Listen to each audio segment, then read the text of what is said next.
guys, it's Devin here with Cooper, and we are going to trim some nails. So to get started, when you're trimming nails, you want to make sure that you have the equipment that you need. Depending on what size of nail trimmer that you like, I have a small one as well as a large one, depending on the size of dog and the size of their nails. Also want to make sure that you have some sort of a coagulant. With Artero, we have X-Stop. And I also like to have my little cordless nail file. This is great for just smoothing out those edges so that you don't have any sharp points anymore. So let's get started. So first and most important when you're trimming nails is, especially when you've got hairy pups, you want to push the nails back. You can see that there is a vein running down the nail and it stops right about here.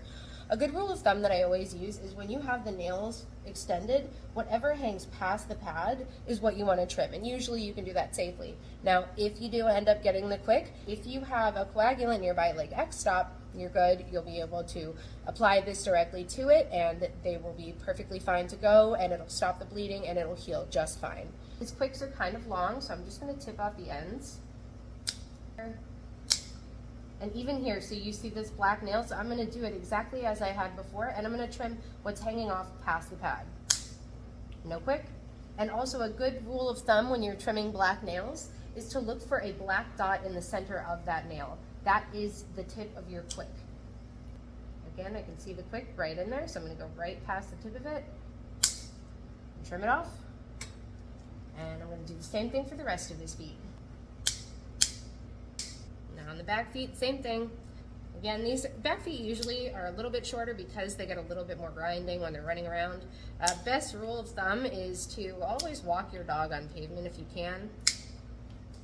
It helps to basically naturally grind the nails down. If they're only ever walking on soft surfaces or smooth surfaces, there's no friction, so it doesn't wear down the nails.